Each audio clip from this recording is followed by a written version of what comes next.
The purpose of this video is for you and I to find out together if Napoleon Bonaparte was freaky. If Napoleon Bonaparte was on that type timing, okay? Because I've seen a lot of things about him. So that's why I'm making this video. Also, before you say anything about like, oh well, actually you cannot talk about Napoleon because he's French and you weren't even French. What's that? What does it says? 2%. So I don't want to hear it. I'm actually French. So I was on TikTok. Again, like always, TikTok is my source of information. And I come across this post. Now that was very eye-opening for me because I did not knew that side of Napoleon Bonaparte. I knew the historic side, you know, how he was that guy. The point is that I was like, oh, I did not knew that Napoleon got down like that. Like, I did not knew that he was freaky. I did not knew that he was a munch, if you will. So that got me very, very curious. And I decided to do a little research on those letters from Napoleon to Josephine because I wanted to find the receipt. Like, mama, I need receipts. Whenever I see something on TikTok, I try to do my research because I have found out that us, the younger generation, whenever we see something on TikTok and believe it without doing research, that's the equivalent of being a boomer and believing everything you see on Facebook. Okay, so I don't want to be like that. I downloaded all of Napoleon's letters to Josephine and I was looking for that specific part that said, I'll be home in 3 days, don't wash. To my surprise, I couldn't find it. So I go to the internet again and I come across this post on Quora. So this person is saying the same thing, that she has the letter between Napoleon and Josephine and she couldn't find the quote that says, I'll be home in 3 days, don't wash. However, I also came upon 2 articles that seem to confirm this quote directly. One being quoted from a book that I do not possess. The book is 𝓯𝓻𝓮𝓪𝓴𝔂. Are you happy to be in Paris?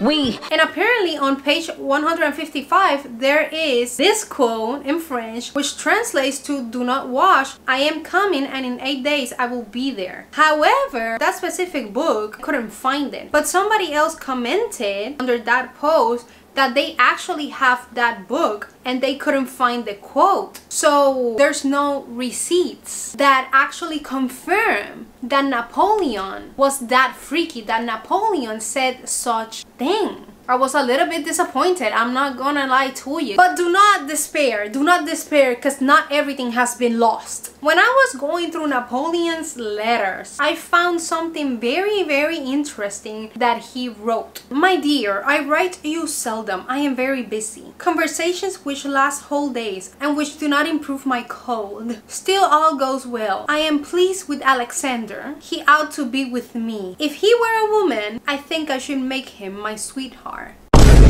I shall be back to you shortly. Keep well and let me find you plump and rosy. Now let's go back to that line. Another translation for that specific line that I found was, if he were a woman, I will make him my mistress. Now, some of the information that I found online says that some historians believe that Napoleon said that, but he said that in the sense of, I have him in the palm of my hand. In other words, he's my bitch. But some other historians say that he actually meant what he said. I was a little bit in between both because I can see both sides. But then I found this out. He says, my dear, I have just seen the Emperor Alexander. I was much pleased with him. He is a very handsome, young and kind-hearted emperor. He has more intelligence than people usually give him credit for. Tomorrow he will lodge in the town of 𝓯𝓻𝓮𝓪𝓴𝔂. Adieu, dear. I am very anxious to hear that you are well and happy. My health is very good. Now let's go back to that line. There was no need for him to call him handsome. So based on this line alone, I'm going to say that when he said, if he were a woman, I will make him my sweetheart, I'm going to say it was a little bit LGBT of him, okay? Denial is a river in Egypt. Your husband is gay. Napoleon knew about the Nile because he was in Egypt, so he knows about the Nile.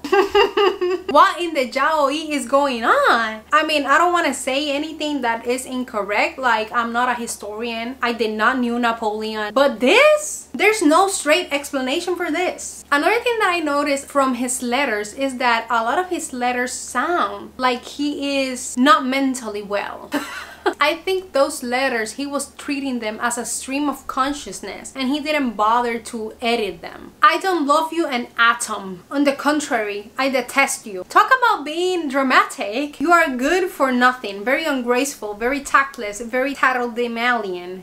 Whatever that means. You never write to me. You don't care for your husband. You know the pleasure your letters give him, and you write him barely half a dozen lines. Thrown off anyhow. These letters are the equivalent of if the group chat gets leaked. I think it's a little bit embarrassing. I think it's a little bit of an invasion of privacy, but it's entertaining. The other thing that I found out that I thought it was so funny was Napoleon's beef with Josephine's dog. There's a letter where he mentions the dog and he says, 𝓯𝓻𝓮𝓪𝓴𝔂, yes, 𝓯𝓻𝓮𝓮𝓪𝓴𝔂, whom you love much more than your husband. And then he mentions him again. He says millions of kisses and even to 𝓯𝓻𝓮𝓪𝓴𝔂 in spite of his naughtiness. And then in another part of the book, we can see that Napoleon actually talked about Josephine's dog and he said, you see that dog there? He is my rival. He was in possession of Madame's bed when I married her. I wish to make him get out. Vain hope. I was told I must resign myself to sleep elsewhere or consent to share with him. That was sufficiently exasperating, but it was a question of taking or leaving, and I resigned myself. The favor was less accommodating than I bear the proof of it in this leg. The story goes that apparently when Napoleon and Josephine were getting down to it, 𝓯𝓻𝓮𝓪𝓴𝔂 bit Napoleon's leg, and then Napoleon was screaming, talking about, oh my god, he's going to give me rabies. And then since that day he had this beef with Josephine's dog. The other fun fact that I found about Napoleon, and I was kind of shocked to find this out, was that apparently Napoleon was not short. Now here I started to get pissed because that was his whole thing in my eyes, because you know there's a complex named after him, like the Napoleon complex, about short people being extra angry and extra aggressive because they're short and they're trying to overcompensate. So I thought he was like 5'2". Come to find out, he was apparently 5'6", 5'7". And again, yes, he was a short king, but that's not short. Like I thought he was doing Levi Ackerman numbers. But 5'6", 5'7", and he had a complex named after him because he was, oh my god, so short? This is pissing me off. This is pissing me off. I thought he was truly like very short. I'm 5'4", so I thought he was shorter than me. So why are y'all lying? That's my question. Why are y'all lying? The other thing that I found out that I feel like this one shocked me the most for some reason is that apparently he wasn't even French.